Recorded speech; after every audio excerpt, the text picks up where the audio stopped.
Okay, people, I'm fucking sick. I thought it was allergies. Usually around this time of year, I would get allergies, but it's not. I have a throat thing, I have a nose thing, it's not pretty. So, but I did promise you that I would do this show starting today, Friday. And last vlog I did, I promised you. If you haven't seen that, you should watch it. And we will start today.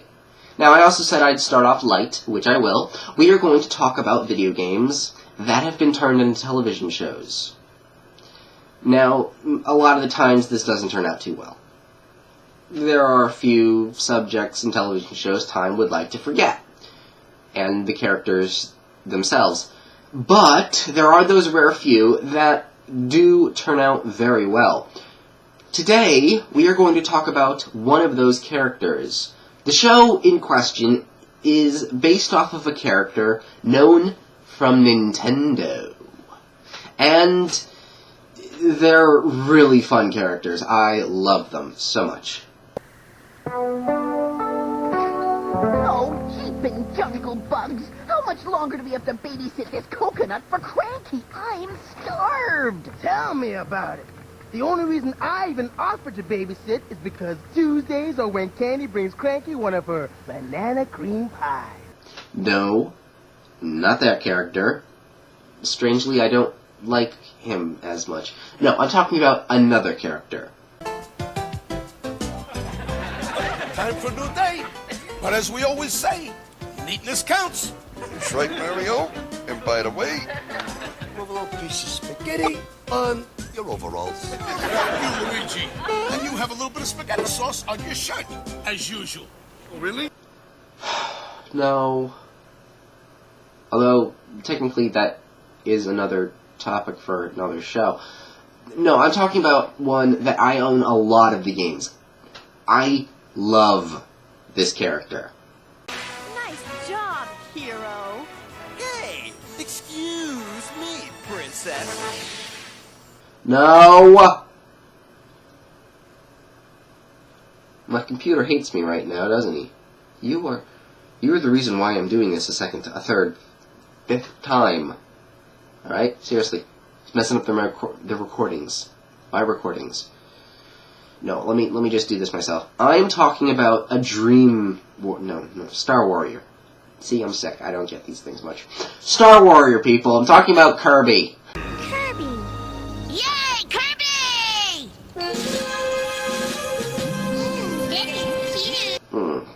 That's right. This actually feels really good while I'm sick. Oh.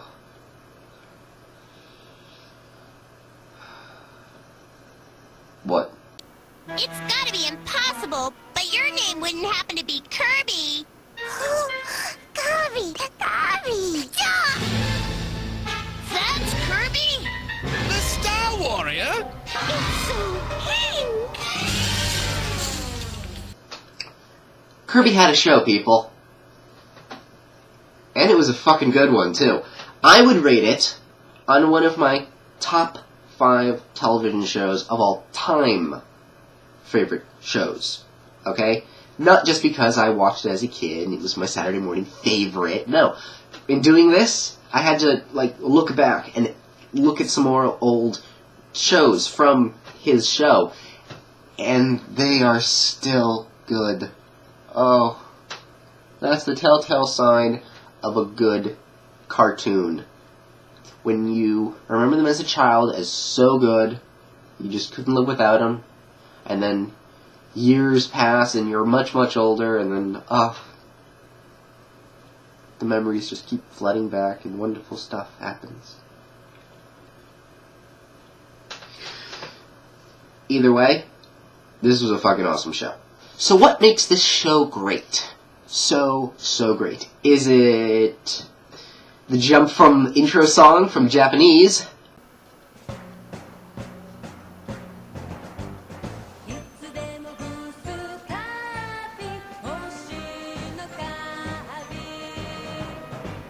Yeah. To American.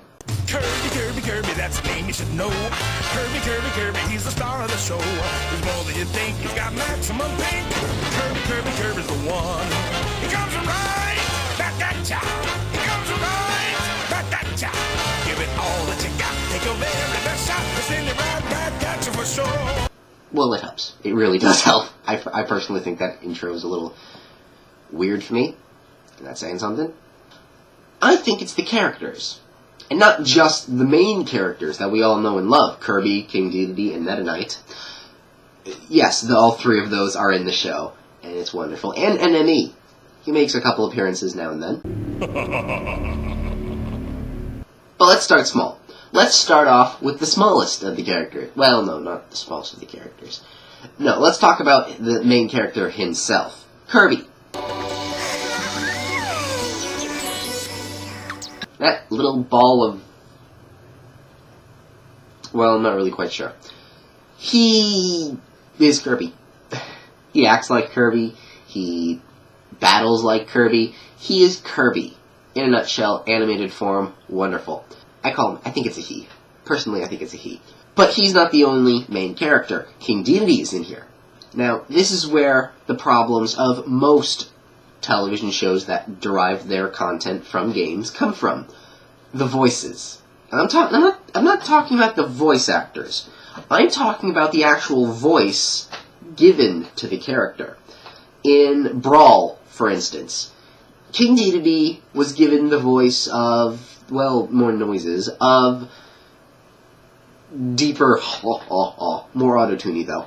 And it worked. He's a fat guy. It worked. But you're going to have to do better than that for this show. Enter doing better for this show. Well, you can see this ain't no monster. It's my new pet octopus. And the only thing he likes to eat is sardines. Little fella wouldn't hurt a fly unless it was on the end of a fish hook. Yeah, that is King Dedede's voice. And it works. It gives him a pompous attitude without really making him pompous. He is pompous and arrogant and an idiot at times, as Escargoon mentions from time to time. Yes, there is a character named Escargoon. He's the king's right-hand man, and the chemistry between those two are tremendously hilarious, slapstick in the least. It actually reminds me of something kind of common that's on the internet now. What was it? Ha! That kobold-fisting John Rick finally figured out I have his girlfriend. Now, to prepare a deadly reception. Should we even be worried? They have no money, and I think they're headed in the wrong direction. The fools are heading right where I want them. Not to question you, boss, but are you sure? It seems like they're just lost and arguing with horses. I'll think of it another day. But King Dedede, his voice, his arrogance, really works. Let's now talk about another character, another main character that personally Lanchester DS would kill me for if I didn't talk about him. He is the badass, the anti-hero of the group. He works for the king. He helps Kirby. Is he good? Is he evil? Well, we know he's good. But as a kid, you don't know that. So, what did they make his voice? Hi, Sword, hi, Blade. What are you two doing here? This is what I said, the king. We're looking for a bloke named Kirby. Hey, that's funny, so are we. But he's sure not in here. I am not so sure.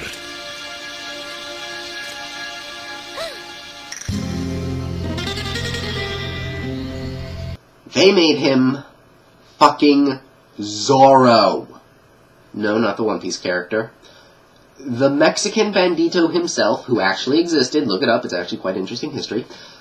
He is Zorro. That Mexicano Spaniard flair, as I try to do it. He's a badass. And in his fighting moments, he is a badass. Let's just say that. He's a badass. So now that we've done some main characters, let's go into the sub-characters. Now, I have missed two main characters, Tiff and Tuff, but technically, since they were created for the show, I would classify them as sub-characters. They are the characters, as a kid, that you relate to. The rough and rowdy boy that gets Kirby into trouble and thinks, hey, he's actually a Star Warrior. And Tiff, who is Kirby's friend and helper and cares for Kirby. She wants him to be okay. Now, the other sub-characters are scattered around Cappy Town. Yes, that is the name of the town. And that kind of gives you a hint of what they are. If you think that sounds familiar, let me give you a visual.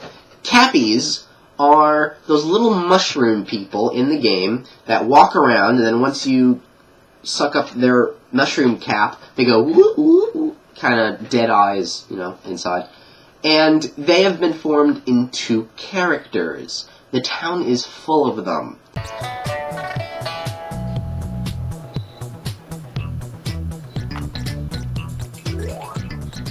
Chef Kawasaki sure keeps Kirby busy. Yeah, but at least Kirby has a place to stay. Every single Cappy has a personality, and you will see them from time and time again. Even the jobs that are formed, the mayor, the policeman, the archaeologist, fuck that, the bartender, the fortune teller, the gas station attendant, the other characters that I'm blanking out on, but there's a lot of characters, the other kids that hang around with Kirby. A lot of characters are there. And in some episodes, one of those characters is focused on as a story element. And it makes them more three-dimensional than actual sub-characters would be. And also, for those really into Kirby lore, there are other small characters that you would remember from the games that do make appearances in the shows. Can you spot them? Sorry, Tiff. Takori's a tough old bird. Hey, mate, you must be Kirby. My name's Rick. I believe you're headed in this direction. Good day. Oh yeah, you'll spot them. Now let's talk about the other great thing about this show. The monsters. Monster? That's ridiculous. There's no monster in this castle. Yes, there is. It's big and it's scary and it eats everything in sight. That's King Dedede. Every single episode has a monster, either original for this show. All right, Belly Buster. Get him!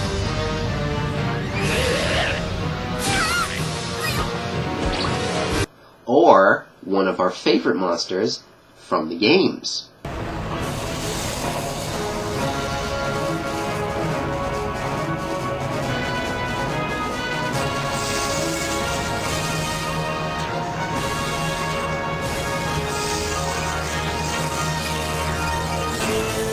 Now, I'm not quite sure where the cutoff mark was. I'm actually not really certain if the Squeak Squad got on the show. That would have been a really good set of episodes, though, if they did. I'm going to have to look that up after I'm done with this. But, nonetheless, all the monsters, new and old, are pretty much what you would expect from a Kirby game. They are Kirby NME monsters. And yes, there is some really weird enemy internet marketing going on. The guy that sells King Dedede his monsters is a car salesman. Or at least he acts like a car salesman. Here, check it out. Welcome back to Nightmare Enterprises' online monster site, King Dedede. As you know, we offer a full line of powerful monsters. Yeah, well, that octopus you sent me last time was a weakling. Now that we know your opponent is Kirby, all our monsters have new improved attack powers. See what I mean? They look like rejects to me. And also, Enemy is in the background all the time when he's doing that. It's really cool. And then, yes, Enemy also makes some appearances in the show from time to time again. Not many, but spoilers to the series finale. But either way, monsters are monsters, and it's a wonderful thing every single episode. New ones, old ones, you gotta love the show for that. So, in conclusion, this show is fucking awesome. If I didn't mention this before, this is one of my top 5 favorite shows of all time. So, despite me having the sniffles, and probably going to have to cut out some coughing fits, you have been informed of Kirby Right Back At Ya. Now, this isn't the only show based on cartoons and video games that I will be talking about through the history of this show. I have another one lined up, but I'm going to do that another day because I'm really starting to get out of it, and my nose... But either way, next week you'll see a weird show. A weird show that stars a very fun character worm. Spoilers, people, spoilers. But either way, go watch Kirby Right Back At Ya, and for the copyright issues that I probably will have on this, I do not own anything or any of the clips that I have been showing you, and, but I just like talking about them, that's all. I recommend them. Review, it's a little bit of review, but mostly it's a recommendation. Go watch the show.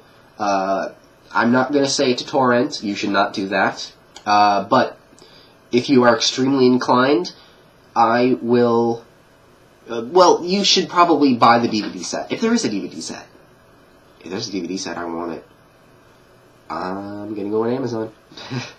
I need to go on Amazon and find that. But either way, I hope you enjoyed, and I will see you next time on Channel Surfing.